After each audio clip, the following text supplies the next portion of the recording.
Price the Lord. கர்த்தர் நல்லவர். இந்த வீடியோ மூலமாய் உங்களை சந்திப்பதில் கர்த்தருக்குள் மிக்க மகிழ்ச்சி அடைகிறேன்.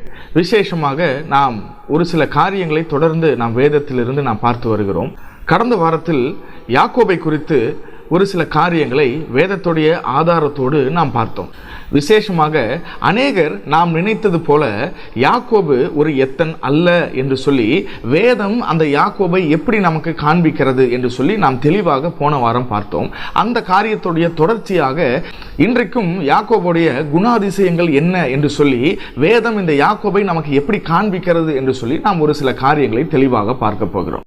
தொடர்ந்து இணைந்திருங்கள். கர்த்தருடைய ஆவியானவர் நமக்கு காரியங்களை கற்றுத் தருவாராக. ஆதியாகமம் 30வது அதிகாரம் 43வது வசனம். இவ்விதமாய் அந்த புருஷன் மிகவும் விருத்தி அடைந்து திரளான ஆடுகளும் வேலைக்காரரும் ஒட்டகங்களும் கழுதைகளும் உடையவன் ஆனான் என்று சொல்லி இந்த வசனம் சொல்லுகிறது. அப்ப கடந்த வாரம் நாம் முடிவில் எதை பார்த்தோம் அப்படின்னா, இந்த லாபானுடைய வீட்டில் இருந்து இந்த யாக்கோபு கிளம்பும் பொழுது இந்த லாபான் யாக்கோபு கிட்ட ஒரு காரியத்தை சொல்லுகிறான். என்ன சொல்லுகிறான் அப்படின்னா, நீ இருந்ததுனால தான் கர்த்தராகிய தேவன் என்னை ஆசீர்வதித்தார், எனக்கு இவ்வளவு காரியங்கள் உண்டானது, இவ்வளவு ஆசீர்வாதங்கள் வந்தது, என்னுடைய மந்தை பெருகினது, அதனால நீ இருக்க வேண்டும் என்று சொல்லி கேட்கும் பொழுது யாக்கோபு இந்த காரியத்துக்கு ஒத்துக்கொண்டதுனால ஒரு சம்பளத்தை அவர்கள் பேசுகிறார்கள். என்ன சம்பளம் அப்படின்னு சொல்லி நம்ம போன வாரம் பார்த்தோம். அப்ப பாருங்க, ஜெனட்டிக் சயின்ஸ் பிரகாரம் இந்த காரியம் நடப்பதற்கு வாய்ப்பே கிடையாது. ஒரு ஆடு எப்படி இருக்கிறதோ அதே போலதான் அதற்கு பிறக்கிற குட்டியும் இருக்கும் என்று சொல்லி நாம் நன்றாய் அறிந்திருக்கிறோம். ஆனாலும் இந்த யாக்கோபு கர்த்தரை நம்பி அவன் என்ன செய்கிறான் என்றால், இந்த காரியத்தை அவன் சொல்லுகிறான். லாபானும் சரி என்று சொன்னான். ஆனால் இந்த 30வது அதிகாரம் 43வது வசனத்துல நம்ம என்ன பார்க்கிறோம் என்றால், இந்த யாக்கோபு பாத்தீங்கன்னா கொஞ்ச நாட்களில், அதாவது ஒரு 6-7 வருடங்களில் என்ன ஆகிறான் அப்படின்னா, திரளான ஆடுகள், ஒட்டகங்கள், கழுதைகள் உடையவன் ஆனான் என்று சொல்லி இந்த வசனம் தெளிவாக சொல்லுகிறது. அப்போ கொஞ்சம் ஒரு குறுகிய காலகட்டத்தில் கர்த்தராகிய தேவன் இந்த யாக்கோபை என்ன செய்கிறார் என்றால் பயங்கரமாக ஆசீர்வதிக்கிறார் என்று சொல்லி வசனம் நமக்கு தெளிவாக சொல்லுகிறது. அப்போ பாருங்க, ஆதியாகமம் 31வது அதிகாரம் 1-2 வசனங்கள் சொல்லுகிறது. பின்பு லாபானுடைய குமாரர் எங்கள் தகப்பனுக்கு உண்டானவைகள் யாவையும் யாக்கோபு எடுத்துக்கொண்டான் என்று சொல்லி அந்த வசனம் சொல்லுகிறது. 2வது வசனம் சொல்லுகிறது, லாபானின் முகத்தை யாக்கோபு பார்த்தபோது அது நேற்று முந்தின நாள் இருந்தது போல் இராமல் வேறுபட்டு இருக்க கண்டான். அப்ப பாருங்க, இந்த லாபான் இந்த யாக்கோபுடைய ஆசீர்வாதத்தை பார்த்து பொறாமை கொள்ளுகிறான். லாபான் மாத்திரமல்ல, லாபானுடைய பசங்களும் என்ன சொல்றாங்க அப்படின்னா, முதல் வசனத்துல வாசிக்கிறோம், எங்க அப்பா கிட்ட இருந்து எல்லாவற்றையும் இந்த யாக்கோபு என்ன பண்ணானாமா எடுத்துக்கொண்டான் என்று சொல்லி சொல்லுகிறார்கள். கர்த்தர் யாக்கோபை இந்த அளவுக்கு ஆசீர்வதித்ததுனால என்ன ஆச்சு அப்படின்னா, லாபானுக்கும் அவனுடைய குமாரர்களுக்கும் யாக்கோபு மேல ஒரு பெரிய ஒரு பொறாமை வந்தது. இந்த பொறாமையினால என்ன ஆனது அப்படின்னா, 2வது வசனத்துல வாசிக்கிறோம், லாபானுடைய முகம் முந்தைய நாள் இருந்தது போல இல்லை என்று சொல்லி நாம் வாசிக்கிறோம். அப்ப பாருங்க, இந்த யாக்கோபு ஏற்கனவே தன்னுடைய ஜீவனுக்காக பிழைப்பை தேடி தன்னுடைய உயிரை காப்பாற்றிக் கொள்ளும்படி இந்த மாமா வீட்டுக்கு வருகிறான். ஆனால் வந்த இடத்துல கர்த்தராகிய தேவன் இவனோடு இருந்ததுனால அங்க இருக்கிற ஜனங்களும் சரி, அங்க இருக்கிற சூழ்நிலைகளும் சரி இவனுக்கு எதிராக இருந்தாலும் கர்த்தராகிய தேவன் யாக்கோபோடு இருந்ததுனால அவனை இம்மட்டும் ஆசீர்வதிக்கிறார். எந்த அளவுக்கு ஆசீர்வதிக்கிறார் அப்படின்னா, மற்றவர்கள் இவனை பார்த்து பொறாமைப்படுகிற அளவுக்கு கர்த்தர் ஆசீர்வதிக்கிறார். அப்ப நல்லா கவனிங்க, யாக்கோபு ஒரு எத்தனாக இருந்தால், இல்லைனா ஏமாற்றுகிறவனா இருந்தால் கர்த்தராகிய தேவன் இந்த யாக்கோபை இந்த அளவுக்கு நிச்சயமாய் ஆசீர்வதித்திருக்க முடியாது. இப்ப வந்த இடத்துல பாத்தீங்கன்னா தன்னுடைய ஜீவனுக்காக வந்தவன், ஆனால் கர்த்தர் ஆசீர்வதிக்கிறார். இப்போ இங்க மாமாவுடைய முகம், லாபானுடைய முகம் வேறுபட்டு இருக்கிறது, இல்லைனா முகத்தை அவர் காண்பிக்கிறார். அதனால இங்கிருந்து அவர் என்ன பண்ண முடியாதுன்னா கிளம்ப முடியாது. ஏன்னா கிளம்பினால் மீண்டும் கானான் தேசத்திற்கு போக வேண்டும். கானான் தேசத்தில் தான் தன்னுடைய தகப்பன், தன்னுடைய சகோதரன் எல்லாரும் அங்கதான் இருக்கிறாங்க. அப்போ அங்கேயும் போக முடியாது, இங்கேயும் இருக்க முடியாது. இப்படி ஒரு இக்கட்டான சூழ்நிலையில் யாக்கோபு இந்த இடத்தில் இருக்கிறார் என்று சொல்லி நம்ம பார்க்கிறோம். இந்த இக்கட்டான சூழ்நிலையில தான் கர்த்தராகிய தேவன் 3வது வசனத்தில் வாசிக்கிறது போல யாக்கோபை சந்திக்கிறார். சந்தித்து என்ன சொல்லுகிறார் என்றால், கர்த்தர் யாக்கோபை நோக்கி, உன் பிதாக்களுடைய தேசத்திற்கும் உன் இனத்தாரிடத்திற்கும் நீ திரும்பி போ. இந்த யாக்கோபு இந்த இக்கட்டான சூழ்நிலையில கர்த்தரிடத்தில் ஜெபித்தான் அப்படின்னு சொல்லி இல்ல உபவாசம் இருந்து ஆண்டவரே நான் இங்கேயே இருக்கட்டுமா, இல்லைனா நான் மீண்டும் கானான் தேசத்துக்கு நான் போகட்டுமா என்று சொல்லி கேட்டான் அப்படின்னு சொல்லி வேதத்தில் இல்லை. ஆனால் கர்த்தரே என்ன பண்ணுகிறார் அப்படின்னா யாக்கோபை தேடி வந்து யாக்கோபிடத்தில் சொல்லுகிறார். என்ன சொல்லுகிறார் அப்படின்னா, நான் உன்னோடு கூட இருக்கிறேன், நீ என்ன பண்ணு யாக்கோபே, இங்கிருந்து கிளம்பி உன்னுடைய பிதாக்களுடைய தேசத்திற்கு போ என்று சொல்லி கர்த்தர் சொல்லுகிறார். அப்ப பாருங்க, கர்த்தராகிய தேவன் யாக்கோபை தேடி வந்து பேசுகிற அளவிற்கு அவன் ஒரு பரிசுத்தவான், இல்லனா அவன் ஒரு நல்லவன் என்று சொல்லி நமக்கு வேதம் நமக்கு தெளிவாக காண்பிக்கிறது. இப்ப யாக்கோபு தன்னுடைய மனைவிகளாகிய லேயாளையும் ராகேலையும் அழைத்து 4வது 5வது வசனத்தில் ஒரு காரியத்தை சொல்லுகிறார். அப்பொழுது யாக்கோபு ராகேலையும் லேயாளையும் வெளியே தன் மந்தை இடத்தில் அழைப்பித்து அப்படின்னு சொல்லி அந்த வசனம் ஆரம்பிக்கிறது. 5வது வசனத்தில் அவர் என்ன சொல்லுகிறார் அப்படின்னு பார்த்தீங்க அப்படின்னா, உங்க அப்பாவுடைய முகம் மாறி இருக்கிறது என்று சொல்லி அவர் சொல்லுகிறார். அதற்கு லேயாலும் ராகேலும் என்ன சொல்லுகிறார்கள் அப்படின்னு சொல்லி 14 15வது வசனத்தில் நாம் வாசிக்கலாம். அதற்கு ராகேலும் லேயாலும், எங்கள் தகப்பன் வீட்டிலே இனி எங்களுக்கு பங்கும் சுதந்திரமும் உண்டோ? 15வது வசனம், அவரால் நாங்கள் அந்நியராய் எண்ணப்படவில்லையா? அவர் எங்களை விற்று எங்கள் பணத்தை வாயிலே போட்டுக்கொண்டார். நல்லா கவனிங்க. பொதுவாக இந்த பெண் பிள்ளைகள் பார்த்தீங்க அப்படின்னா அவங்களுடைய அப்பாவை விட்டு கொடுக்கவே மாட்டாங்க. இன்றைக்கும் கூட சரி, எப்பயும் சரி, பெண் பிள்ளைகள் அவர்களுடைய தகப்பனோடு ரொம்ப அட்டாச்சா இருப்பாங்க. அப்போ எந்த பெண் பிள்ளைகளும் யாரும் தங்களுடைய அப்பாவை பத்தி எதையும் குறை சொல்லிடக்கூடாது. அது எவ்வளவு மோசமான அப்பாவா இருந்தாலும் சரி, ஏன் குடிக்கிற ஒரு அப்பாவாக இருந்தாலும் சரி, அவர்களை விட்டு கொடுத்தே பேச மாட்டாங்க. ஆனால் இந்த 2 பிள்ளைகளும் பாருங்க, தங்களுடைய அப்பாவை குறித்து சொல்லுகிற வார்த்தையை கவனிச்சா நமக்கு ரொம்ப ஆச்சரியமா இருக்கும். எங்க அப்பா எங்களை விற்று என்ன பண்ணாராமா, பணத்தை வாயிலே போட்டுக்கொள்ளவில்லையா என்று சொல்லுகிறார்கள். அடுத்தது, எங்களை அந்நியரை போல இந்த வீட்டில் வந்து எங்களை நடத்தலையா என்று சொல்லி ஒரு பிள்ளை சொல்லி இருந்தா பரவாயில்ல, 2 பிள்ளைகளும் சொல்லுகிற அளவிற்கு ஒரு மோசமான தகப்பன் தான் யார் என்றால் இந்த லாபான் என்று சொல்லிதான் இந்த வசனம் நமக்கு காண்பிக்கிறது. அப்போ இதற்கு பிறகு 17 18 வசனங்களை நம்ம பார்க்கிறோம். இந்த யாக்கோபு என்ன செய்கிறான் என்றால், லாபான் கிட்ட சொல்லாம, தன்னுடைய மாமனார் கிட்ட சொல்லாம தனக்கு உண்டான எல்லாவற்றையும் எடுத்துக்கொண்டு லாபானுடைய வீட்டில இருந்து அவன் கிளம்புகிறான். சரியா? அவனுக்கு உண்டான 2 மனைவிகள், அதாவது 4 மனைவி அவனுக்கு, சரிங்களா? இந்த 2 வேலைக்காரர்கள் எல்லாரையும் சேர்த்து 4 மனைவிகள், 11 பிள்ளைகள் எல்லாரையும் அழைத்து கொண்டு தனக்கு உண்டான ஆடு மாடு ஒட்டகங்கள் கழுதைகள் வேலைக்காரர்கள் வேலைக்காரிகள் எல்லாரையும் கூப்பிட்டு கொண்டு லாபான் கிட்ட சொல்லாம அங்கிருந்து கிளம்புகிறான். அப்போ கிளம்புனதுக்கு பிறகு 3 நாட்கள் கழித்து தான் லாபானுக்கு செய்தி போகிறது. ஏன்னா லாபான் ஒரு வேலையாக வேற ஒரு பக்கத்து தேசத்திற்கு மயிர் கத்திருக்கிறதற்காக தன்னுடைய ஆடுகளை அழைத்து சென்றிருக்கிறான். அப்போ 3 நாட்கள், அதாவது யாக்கோபு லாபானுடைய வீட்டிலிருந்து கிளம்பி 3 நாட்கள் கழித்து தான் அவனுக்கு செய்தி போய் சேருகிறது. அப்போ ஒரு சில நாட்கள் கழித்து இந்த லாபான் என்ன செய்கிறான் என்றால், செய்தி கேட்ட உடனே யாக்கோபை பின்தொடர்ந்து வருகிறான். சரிங்களா? யாக்கோபை பின்தொடர்ந்து வந்து அவனை வந்து என்ன பண்ணுகிறான்னா, தூரத்துல ஒரு இடத்துல பார்க்கிறான். ஆனா இருட்டினதுனால அவனால வந்து இப்ப பிரயாணம் பண்ணி யாக்கோபு இருக்கிற இடத்துக்கு போக முடியாது. ஆனால் இருக்கிற இடத்துல இருந்து யாக்கோபு அவனுடைய கூடாரம் அவனுடைய காரியங்கள் பாளையத்தை பார்க்க முடிகிறது. அப்போ அந்த இரவுல நம்ம இங்க ஸ்டே பண்ணிட்டு நாளைக்கு காலைல வெடிஞ்ச உடனே யாக்கோபை போய் பார்க்கலாம் என்று சொல்லி அவன் இரவுல ஒரு இடத்துல வந்து அவன் என்ன பண்றான்னா தங்குறான். அந்த தங்கின இடத்தில் கர்த்தராகிய தேவன் ஒரு காரியத்தை செய்கிறார். அதைத்தான் நாம் 24வது வசனத்தில் நாம் வாசிக்கிறோம். 24வது வசனம் சொல்லுகிறது, அன்று ராத்திரி தேவன் லாபானுக்கு சொப்பனத்தில் தோன்றி என்ன சொல்லுகிறார் கவனிங்க, நீ யாக்கோபோடே நன்மையே அன்றி தீமை ஒன்றும் பேசாதபடிக்கு எச்சரிக்கையாயிரு என்றார். கர்த்தர் அந்த இரவில் லாபான் கிட்ட வந்து என்ன சொல்லுகிறார் அப்படின்னா, ஒரு எச்சரிக்கையை கொடுக்கிறார். சரிங்களா? எச்சரிக்கை அப்படின்னா நமக்கு தெரியும், வார்னிங். அவங்ககிட்ட எதுவுமே நீ என்ன பண்ணக்கூடாது, தீமை பேசக்கூடாது. அவங்ககிட்ட நன்மையை அன்றி தீமை ஒன்றும் பேசக்கூடாது, தீமை எதையும் செய்யக்கூடாது. அப்போ லாபான் பாருங்க, தீமை செய்வதற்காக தான் அவன் திட்டமிட்டு வந்திருக்கிறான். அதனாலதான் கர்த்தர் சொல்லுகிறார், நீ நன்மையை அன்றி வேற எதுவுமே நீ பேசக்கூடாது செய்யக்கூடாது என்று சொல்லி கர்த்தர் அவனுக்கு ஒரு ஆலோசனை கொடுக்கவில்லை, அவனை எச்சரித்தார் என்று சொல்லி பார்க்கிறோம்.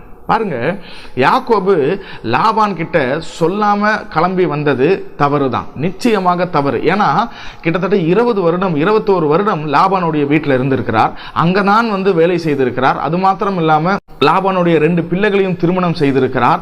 இத்தனை காரியம் இருக்கும்போது லாபான் கிட்ட இருந்து கிளம்பி வரும் பொழுது யாக்கோபு நிச்சயமா லாபான் கிட்ட சொல்லிட்டு தான் என்ன பண்ணிருக்கணும், வந்திருக்கணும். அவ சொல்லாம வந்தது நிச்சயமாக ஒரு பெரிய ஒரு தவறு. ஆனால் இது தவறு தானே அப்படின்னு சொல்லி கர்த்தர் அவனை விட்டு விலகி போகவில்லை. இந்த தவறு நிமித்தம் லாபான் கோபம் அடைந்து அவனை பழிவாங்கும்படியாக, அவனுக்கு தீமை செய்யும்படியாக லாபான் வரும்பொழுது கர்த்தர் லாபான் கிட்ட என்ன பண்ணுகிறார்னா எச்சரிக்கிறார். என்ன எச்சரிக்கிறார்னா, நீ தீமை எதுவும் செய்யக்கூடாது, இல்ல சொல்லக்கூடாது, நன்மை அன்றி வேற எதுவுமே நீ அவங்ககிட்ட பேசக்கூடாது என்று சொல்லி எச்சரிக்கிற அளவிற்கு கர்த்தராகிய தேவன் யாக்கோபோடே இருந்தார் என்று சொல்லி பார்க்கிறோம். இப்ப காலையில விடிஞ்ச உடனே இந்த லாபான் எந்திரித்து என்ன செய்கிறான் என்றால், இந்த யாக்கோபுடைய இடத்திற்கு வேகமா போகிறான். வேகமா போன உடனே அவன் கேட்கிற ஒரு சில கேள்விகள் உண்டு, ஒரு சில காரியங்கள் உண்டு. அதற்கு பிறகு முக்கியமான ஒரு காரியத்தை சொல்லுகிறான். பாருங்க, 26வது வசனம் என்ன சொல்லுகிறார் அப்படின்னா, அப்பொழுது லாபான் யாக்கோபை நோக்கி, நீ திருட்டளவாய் புறப்பட்டு என் குமாரத்திகளை யுத்தத்தில் பிடித்த சிறைகளை போல கொண்டு வந்தது என்ன செய்கை என்று சொல்லுகிறான். நல்லா கவனிங்க, இந்த இடத்துல லாபான் என்ன செய்ய ட்ரை பண்றார் அப்படின்னு நல்லா பாருங்க. யாக்கோபு இருக்கிறார், யாக்கோபு சுத்தி அவனுடைய பிள்ளைகள், அவங்களுடைய மனைவிகள் எல்லாம் இருப்பாங்க. இந்த லாபான் என்ன செய்யறான் பாருங்க, தன்னுடைய பிள்ளைகள் கிட்ட பரிதாபத்தை சம்பாதிக்கும்படி ஒரு என்ன சொல்றது, ஒரு டயலாக் சொல்லுகிறார். என்ன டயலாக்னா, என்னுடைய 2 பிள்ளைகளையும் ஏதோ யுத்தத்துல பிடிச்ச சிறை கைதிகளை போல என்கிட்ட சொல்லாம கில்லாம அவங்களை என்ன பண்ணிட்டேன்னா நீ கூட்டிட்டு வந்துட்டிய யாக்கோபு என்று சொல்லுகிறான்.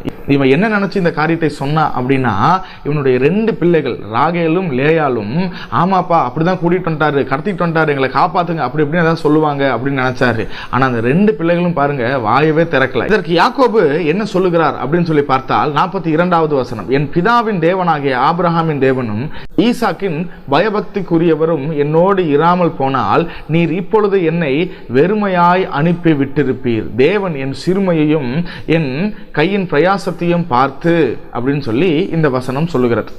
அப்ப யாக்கோபு பாருங்க தெளிவா சொல்லுகிறார், ஆபிரகாமின் தேவனும் ஈசாக்கின் தேவனும் என்னோடு இருந்ததுனாலதான் நீர் என்னை வெறுமையாய் அனுப்பவில்லை. அப்ப யாக்கோபுக்கும் தெரியுது கர்த்தராகிய தேவன் அவனோடு இருக்கிறார் என்று சொல்லி.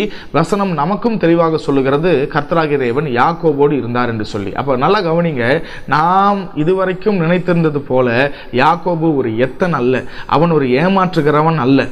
அவன் கர்த்தருக்கு பயந்து எல்லாருக்கும் கீழ்ப்படுகிற, கர்த்தருக்கு காத்திருக்கிற நல்ல ஒரு தேவ மனிதன் என்று சொல்லி வேதம் இந்த வசனத்திலையும் நமக்கு தெளிவாக அவனுடைய காரியத்தை சொல்லுகிறது. இப்ப 35வது அதிகாரம் 1வது வசனம், தேவன் யாக்கோபை நோக்கி, நீ எழுந்து பெத்தேலுக்கு போய் அங்கே குடியிருந்து என்று சொல்லி இந்த வசனம் ஆரம்பிக்கிறது. அப்ப பாருங்க, 35வது அதிகாரத்துல ஆண்டவர் யாக்கோபு கிட்ட ஒரு காரியத்தை சொல்லுகிறார். என்ன சொல்லுகிறார், நீ கிளம்பி எங்க போ, பெத்தேலுக்கு போ, அங்கே குடியிரு என்று சொல்லி ஆண்டவர் சொல்லுகிறார். ஆனால் 31வது அதிகாரத்துல அவர் லாபான் வீட்டுல இருந்து கிளம்புறாரு பாருங்களேன், தன்னோட 2 மனைவிகளை கூட்டிட்டு லாபான் கிட்ட சொல்லாம கிளம்பினார் என்று சொல்லி பார்க்கிறோமே. அங்கேயே கர்த்தராகிய தேவன் 13வது வசனத்துல 31:13 அங்கேயே கர்த்தர் தெளிவாக சொல்லுகிறார், நீ பெத்தேலுக்கு கிளம்பி போன்னு சொல்லுகிறார். ஆனால் இப்ப வாசிச்சோம் 35லயும் பாருங்க, ஆண்டவர் மீண்டும் பெத்தேலுக்கு போ என்று சொல்லுகிறார். அப்போ 31 35வது அதிகாரம் கர்த்தர் ஞாபகப்படுத்துற வரைக்கும் இவர் பெத்தேலுக்கு கிளம்பினது உண்மைதான், ஆனா பெத்தேலுக்கு போகவில்லை. அதனாலதான் 35 ஆண்டவர் மீண்டும் பெத்தேலுக்கு போ என்று சொல்லி 1வது வசனத்தில் சொல்லுகிறார். அப்போ இந்த நடுவில் இருக்கிற காரியங்கள் என்ன, சம்பவங்கள் என்ன நடந்தது என்று சொல்லி நாம் பார்த்தால்தான் இந்த யாக்கோபுடைய உண்மையான தன்மை என்ன என்று சொல்லி நமக்கு புரியும். சரிங்களா? அப்போ இந்த லாபான் வீட்டில இருந்து கிளம்புனதிலிருந்து இந்த 35வது அதிகாரம் 1வது வசனம் கர்த்தர் மீண்டும் பெத்தேலுக்கு போ அங்கே குடியிருன்னு சொல்றாரு பாருங்களேன். அந்த இடைப்பட்ட காலம் எத்தனை வருடம் அப்படின்னா கிட்டத்தட்ட 20 ஆண்டுகள். இவர் பெத்தேலுக்கு கிளம்புறன்னு சொல்லி கிளம்பி 20 வருடங்கள் ஆகியும் இவர் பெத்தேலுக்கு போகவில்லை. அப்ப நடந்தது என்ன என்று சொல்லி ஒரு சில காரியங்களை நாம் தெளிவாக பார்க்கலாம். 32வது அதிகாரம் 1-2 வசனங்கள். யாக்கோபு பிரயாணம் பண்ணுகையில் தேவதூதர்கள் அவனை சந்தித்தார்கள். நல்லா கவனிங்க, யாக்கோபு பிரயாணம் பண்ணும் பொழுது தேவதூதர்கள் அவனை சந்தித்தார்கள் என்று சொல்லி வசனம் சொல்லுகிறது. ஏன் தேவதூதர்கள் இவனை சந்திக்க வேண்டும், ஏன் சந்தித்தார்கள் அப்படின்னு சொல்லி பார்த்தால், கர்த்தராகிய தேவன் இவனுக்கு ஞாபகப்படுத்த ஞாபகப்படுத்தும்படி தேவதூதர்களை அனுப்புகிறார். எதை ஞாபகப்படுத்தும்படி? அநேக வருடங்களுக்கு முன்பதாக இவன் கண்ட தரிசனம் என்ன அப்படின்னா, தேவதூதர்கள் வானத்திலிருந்து ஒரு ஏணியில் இறங்குறவர்களும் ஏறுகிறவர்களுமா இருந்தார்கள். இப்ப அந்த தேவதூதர்களை இவன் தரிசனத்தில் பார்க்கல, நேரடியாக இவன் பார்க்கிறான். ஏன் பார்க்கிறான் அப்படின்னா, இவன் கர்த்தரோடு செய்த உடன்படிக்கை இல்லைன்னா கர்த்தருக்கு தந்த வாக்குறுதியை கர்த்தர் நினைவுபடுத்தும்படிதான் இந்த காரியத்தை செய்கிறார். ஆனால் இந்த யாக்கோபோ பெத்தேலுக்கு போகிறதுக்கு அவருக்கு மனதில்லை என்று சொல்லி பார்க்கிறோம். அதற்கு பிறகு 3-4 வசனங்களை நம்ம வாசிச்சோம் அப்படின்னா, சேயீர் மலை தேசத்திற்கு இவன் ஆட்களை அனுப்புகிறான். எதற்கு அனுப்புகிறான் அப்படின்னு சொல்லி பார்த்தால், அங்கதான் இவனுடைய அண்ணன் இருக்கிறான் என்று சொல்லி அவன் அறிந்து வைத்திருந்தான். அண்ணன் யாரு? இவனை கொலை செய்யும்படி ஏசா இருந்தான் பாருங்களேன். அந்த ஏசா இப்போ தன்னுடைய தகப்பனாகிய ஈசாக்கோடு கானான்ல இல்ல, சேயீர் என்கிற ஒரு தேசத்தில் இருக்கிறான் என்று சொல்லி இந்த யாக்கோபு அறிந்து வைத்திருந்திருக்கிறான். அப்ப இதுல இருந்து என்ன தெரியுது அப்படின்னா, ஏசா கூட இந்த யாக்கோபுடைய இருப்பிடம் இல்ல எங்க இருக்கிறான் என்று சொல்லி ஆள் அனுப்பி விசாரித்தானா, கண்டுபிடித்தானா என்று சொல்லி நமக்கு தெரியாது. ஆனால் இந்த யாக்கோபை பாருங்க, தன்னுடைய உயிருக்கு பயந்தவனாக இத்தனை வருஷம் மாமா வீட்டுக்கு வந்து இவ்வளவு வருடங்கள் ஆகியும் தன்னுடைய அண்ணன் எங்கெல்லாம் போயிருக்கான், எந்த தேசத்துல இப்ப இருக்கான், இப்போ சேயீர் மலை தேசத்துல இருக்கிறான் என்று சொல்லி அவனுடைய எல்லா அப்டேட்டும் இவன் வந்து வைத்திருக்கிறான். ஏன் வச்சிருக்கிறான்னா, உயிரை குறித்ததான பயம். அப்போ இவன் எந்த ஆட்களை வந்து ஏசா எங்க இருக்கிறான் என்று சொல்லி கண்டுபிடிக்கும்படி அனுப்புகிறானோ, அதே ஆட்கள் இப்ப யாக்கோபு கிட்ட திரும்பி வராங்க. திரும்பி என்ன சொல்றாங்கன்னா, இந்த ஏசா உம்மை சந்திக்கும்படி ஆட்களோடு வந்து கொண்டு இருக்கிறான் என்று சொன்ன உடனே இந்த யாக்கோபுக்கு என்ன செய்வது என்று சொல்லி தெரியல. நல்லா பாருங்க, பயங்கரமா பயந்தவனாக இவன் என்ன செய்கிறான் என்றால், அநேக ஆடு மாடுகளை இவன் என்ன செய்கிறான்னா வெகுமதியாக இல்ல கிஃப்டா அவன் என்ன பண்றான்னா ஏசாவுக்கு அனுப்புகிறான். அதுவும் எப்படி? கொஞ்சம் கொஞ்சமாக கூட்டமாக அனுப்புகிறான். அந்த லிஸ்ட்டை நீங்க 13 இருந்து நீங்க வாசிக்கலாம். 32வது அதிகாரம் 13 இருந்து வாசிங்க அப்படின்னா, அவன் கிட்டத்தட்ட 550 மிருக ஜீவன்களை அனுப்புகிறான். அப்போ ஒரு சின்ன கணக்கு போட்டு பார்க்கலாம். 550 மிருக ஜீவன்கள் எல்லாமே பெருசா தான் இருந்திருக்கும். அப்போ ஆடுகள், ஒட்டகங்கள், கழுதைகள் இந்த மாதிரி தான் அனுப்பியிருப்பான். அப்போ ஒரு மிருகத்துக்கு குறைஞ்சது ஒரு 15,000 ரூபாய் அப்படின்னு சொல்லி நம்ம போட்டோம் அப்படின்னா, 550 இன்டூ 15,000 அப்படின்னு சொல்லி பார்த்தோம் அப்படின்னா கிட்டத்தட்ட 82 லட்சம் ரூபாய் வருகிறது. சரிங்களா? அப்போ இவன் பாருங்க, தன்னுடைய அண்ணனுக்கு கிஃப்டா கொடுக்கறது மாத்திரம் 82 லட்சம் அப்படின்னா இவன் எவ்வளோ பெரிய ஒரு கோடீஸ்வரனா இருந்திருக்க வேண்டும். அவ்வளவு பணம், அவ்வளவு ஆசீர்வாதம் இருந்ததுனால தான் தன்னுடைய அண்ணனுக்கு இவ்வளவு பெரிய ஒரு கிஃப்டை அவனால் அனுப்ப முடிகிறது. ஆனால் நல்லா கவனிங்க, இது ஏசாவுக்கு அவன் கொடுத்த கிஃப்ட் அல்ல, ஏசாவுக்கு அவன் கொடுத்த லஞ்சம். எதற்காக லஞ்சம் கொடுக்குறான் அப்படின்னா, தன்னை கொல்லக்கூடாது என்பதற்காக. ஏன்னா இப்ப யாக்கோபு என்ன நினைச்சிட்டு இருக்கானா, இவனை கொல்லும்படி தான் வராங்க அப்படின்னு சொல்லி நினைச்சிட்டு பயந்தவனாக லஞ்சம் கொடுக்கிறான். அப்ப பாருங்க, தன்னுடைய உயிரை காப்பாற்றி கொள்ளும்படியாக ஏசாவுக்கு லஞ்சம் தருகிற அளவிற்கு பயந்து போனவன் தான் யார் என்றால் இந்த யாக்கோபு. ஆனால் இந்த யாக்கோபுடைய வாழ்க்கையில பாருங்க, இந்த லாபான் எவ்வளவோ விசை இந்த யாக்கோபை ஏமாற்றும்படி காரியங்களை செய்தாலும் கர்த்தர் யாக்கோபுக்கு தர வேண்டிய எல்லா ஆசீர்வாதங்களையும் கொடுத்து கொண்டுதான் இருந்தார். அப்போ லாபான் கிட்ட இருந்து என்னை காப்பாற்றின தேவன் இந்த ஏசா கிட்ட இருந்து காப்பாற்றுவார் என்கிற விசுவாசம் இப்பொழுது யாக்கோபு கிட்ட இல்லை என்று சொல்லிதான் நாம் பார்க்கிறோம். இதற்கு பின்பு இந்த ஏசா யாக்கோபை வந்து சந்திக்கும் பொழுது 2 பேரும் கட்டி பிடித்து அழுதார்கள் என்று சொல்லி நாம் பார்க்கிறோம். இப்ப 12வது வசனத்துல இந்த ஏசா என்ன சொல்லுகிறார் அப்படின்னா, யாக்கோபே 2 பேரும் ஒன்னாவே நம்ம என்ன பண்ணலாம், பிரயாணம் பண்ணலாம் வா என்று சொன்ன உடனே 14வது வசனத்துல இந்த யாக்கோபு என்ன தெரியுமா சொல்லுகிறார், ஏசாவை பார்த்து, நீங்க முன்னாடி போங்க, என்கிட்ட பிள்ளைகள் இருக்கிறார்கள், அடுத்தது ஆடு மாடுகள் எல்லாம் நிறைய இருக்கிறதுனால என்னால ஃபாஸ்டா வர முடியாது, நீங்க முன்னாடி போங்க, நான் பின்னாடியே உங்களை ஃபாலோ பண்ணிட்டு என்ன பண்ணிடுறேன், வருகிறேன் என்று சொல்லுகிறான் என்று சொல்லி பார்க்கிறோம். ஆனால் 17வது வசனத்துல அவன் ஷீகேமுக்கு நேராக பிரயாணப்பட்டு அங்கே போனான் என்று சொல்லி வசனம் சொல்லுகிறது. பாருங்க, இந்த இடத்துல ஏசா கிட்ட அவன் பொய் சொல்லிட்டு அவன் என்ன பண்ணுகிறான் என்றால், பின்னாடியே வர, நீங்க முன்னாடி போங்கன்னு சொல்லிட்டு பொய் சொல்லிட்டு இவன் வேற திசையாய் திரும்பி ஷீகேம் அப்படிங்கிற இடத்திற்கு வந்தான் என்று சொல்லி பார்க்கிறோம். இந்த ஷீகேம் அப்படிங்கிற இடத்தை குறித்து ஆபிரகாமுடைய பைபிள் ஸ்டடியில நாம் தெளிவாக பார்த்தோம். இந்த ஆபிரகாம் கானான் தேசத்திற்குள்ள முதல் வந்த உடனே அவர் வந்து இருந்த பட்டணம் எந்த பட்டணம் பட்டணம்னா இந்த ஷீகேம் பட்டணம். இந்த ஷீகேம் பட்டணத்துல தான் இந்த யாக்கோபும் இப்ப என்ன பண்ணுகிறார் என்றால் வந்து இருக்கிறார் என்று சொல்லி பார்க்கிறோம். இப்ப 33வது அதிகாரம் 18-19 வசனத்துல பார்த்தோம் அப்படின்னா, இந்த ஷீகேம் பட்டணத்திற்கு வந்த யாக்கோபு அங்க ஒரு இடத்தை வாங்கி அங்க வீட்டை கட்டி அங்கேயே என்ன பண்ணிட்டார்னா செட்டில் ஆயிட்டார், அங்கேயே வசிக்க தொடங்கினார் என்று சொல்லி நமக்கு வசனம் தெளிவாக சொல்லுகிறது. ஆனால் கர்த்தர் இந்த யாக்கோபு கிட்ட என்ன சொல்லியிருந்தார்? நீ பெத்தேலுக்கு போய் அங்கே குடியிரு என்று சொன்னார். ஆனால் அதற்கு கீழ்ப்படியாம இங்க இருந்ததுனால இவருடைய வாழ்க்கையில இதற்கு பின்பதாக அநேக பிரச்சனைகள் வந்தது. இவர் பாருங்க, நல்ல மனிதன் தான், யாரையும் ஏமாற்றினவன் அல்ல, யாருக்கிட்டையும் வந்து தவறாக நடந்து கொள்ளவில்லை, யாருக்கிட்டையும் வஞ்சனையாய் பேசல, யாரையும் வந்து எந்த ஒரு காரியத்தையும் செய்யல. ஆனால் இவர் கர்த்தருக்கு கொடுத்த வாக்கை நிறைவேற்றாதது நிமித்தம் இவருடைய பின் நாட்களில் அநேக விளைவுகளை சந்தித்தார். அதைத்தான் நம்ம இப்ப பார்த்து கொண்டிருக்கிறோம். பாருங்க, இவர் வந்து பெத்தேலுக்கு போகாம இந்த ஷீகேம்ங்கிற பட்டணத்துல வந்து குடியிருந்ததுனால என்ன ஆனது அப்படின்னா, 34வது அதிகாரம் 1வது வசனம் அதுல தெளிவாக நாம் பார்க்கிறோம்.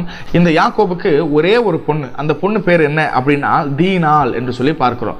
இந்த யாக்கோபு பாருங்க, இந்த ஷீகேம் அப்படிங்கிற ஒரு பெரிய பட்டணத்திற்கு எதிரே தான் இவர் வந்து கூடாரம் அமைத்திருக்கிறார். அந்த தீனாளுக்கு ஒரு பெரிய ஒரு ஆசை என்னன்னா, இந்த பட்டணத்துக்கு உள்ள போய் பார்க்கணும். அன்றைக்கெல்லாம் பாத்தீங்கன்னா பட்டணம் அப்படின்னா இன்றைக்கு இருக்கிறது போல ஓப்பனா இருக்காது. ஒரு பட்டணத்தை சுத்தி பெரிய ஒரு மதில் இருக்கும், மதில் செவுர் இருக்கும். அந்த மதில், அந்த பெரிய காம்பவுண்ட் வாலுக்கு உள்ள போனா தான் நம்ம பட்டணத்துக்குள்ளே என்டர் ஆக முடியும். இந்த தீனாள் இந்த பட்டணத்தை சுத்தி பார்க்கும்படி ஷீகேம் பட்டணத்துக்கு உள்ள போகும்போது அந்த பட்டணத்துடைய இளவரசனுக்கு இந்த தீனாளை பிடித்து விட்டது.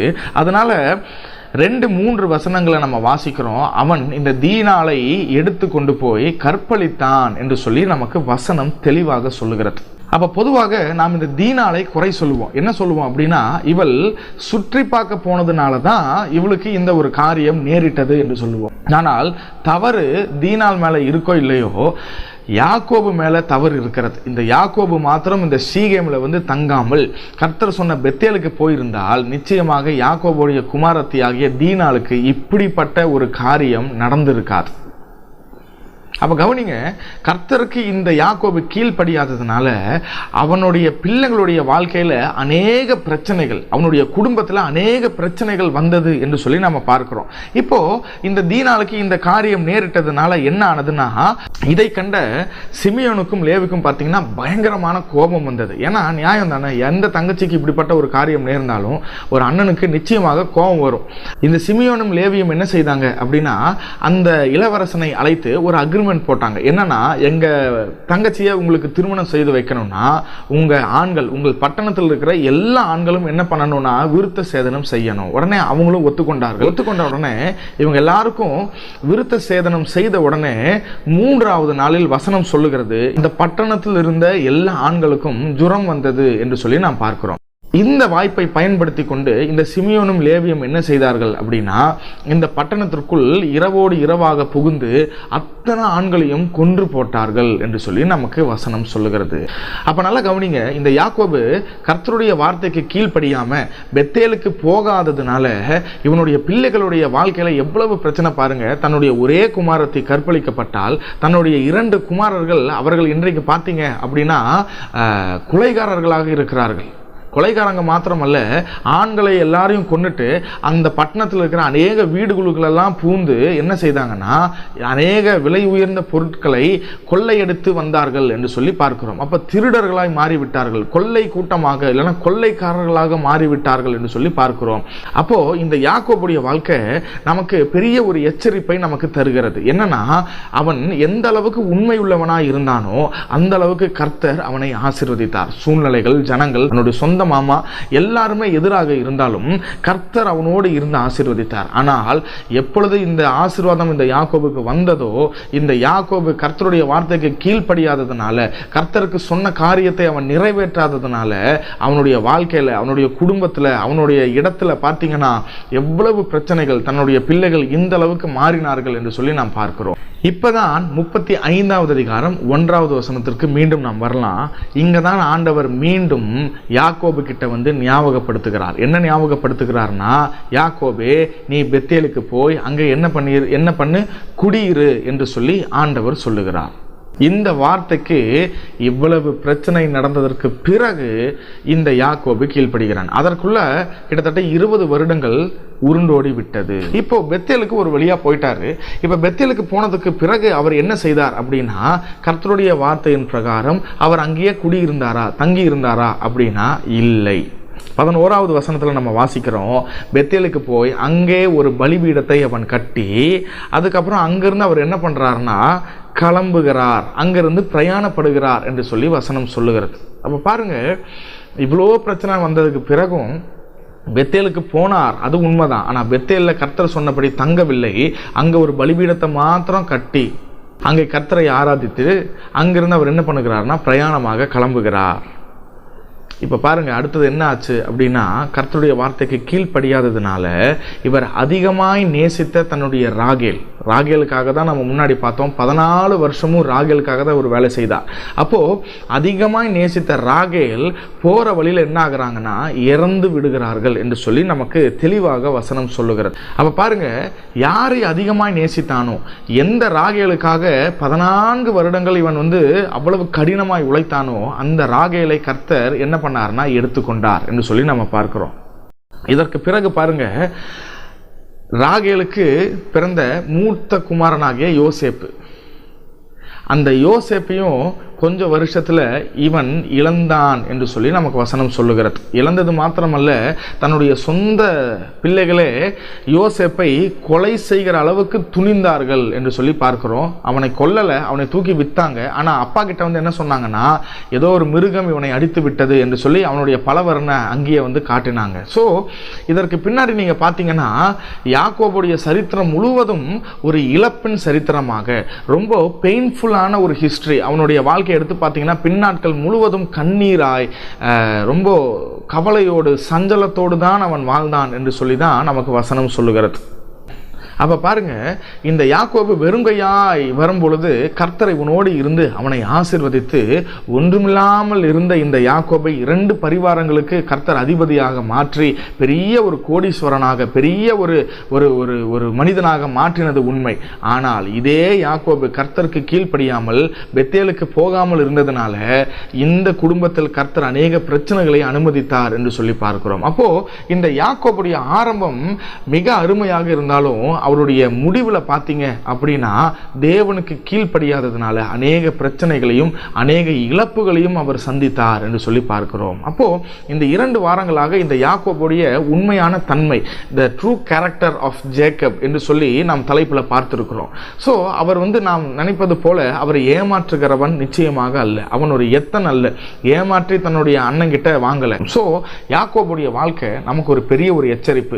நாம் எவ்வளவு ஆசீர்வாதங்களை பெற்றுக்கொண்டாலும், எவ்வளவு மேன்மை அடைந்தாலும், எவ்வளவு லைஃப்ல சக்சஸ்ஃபுல்லா இருந்தாலும், கர்த்தருக்கு நம்ம கீழ்ப்படியாமல் போனால் நிச்சயமாய் அதோடைய விளைவுகளை நாம் சந்திப்போம் என்பதற்கு இந்த யாக்கோபு நமக்கு ஒரு பெரிய ஒரு எச்சரிப்பாய் இருக்கிறார். அதனால இந்த வருடத்துல நாம் ஒரு புதிய ஒரு தீர்மானத்தை எடுப்போம். ஆண்டவரே, என்னுடைய வாழ்க்கையில எல்லா காரியத்திலையும் கர்த்தருடைய வார்த்தைக்கு நான் கீழ்ப்படிவேன், கர்த்தர் என்னோடு பேசுகிற பிரகாரம், கர்த்தர் எனக்கு சொல்லுகிற பிரகாரம் நாம் செய்ய என்னை அர்ப்பணிப்பேன் என்று சொல்லி நாம் தீர்மானம் எடுப்போம். இந்த புதிய ஆண்டுல கர்த்தர் புதிய காரியங்களை உங்க வாழ்க்கையில, என் வாழ்க்கையில செய்வாராக. சோ எடுத்த இந்த பைபிள் ஸ்டடி உங்களுக்கு பிரயோஜனமாக இருந்திருக்கும் என்று சொல்லி கர்த்தருக்குள் நான் மிகுந்த தாழ்மையோடு நான் விசுவாசிக்கிறேன். சோ தொடர்ந்து இணைந்திருங்கள். இந்த புதிய ஆண்டுல கர்த்தருடைய வார்த்தைக்கு, கர்த்தர் சொல்லுகிற பிரகாரம், கர்த்தருடைய வேதத்திற்கு கீழ்ப்படிய நாம் ஒப்பு கொடுப்போம். கர்த்தர் நம்மை ஆசீர்வதிப்பாராக. Praise the Lord. God bless you.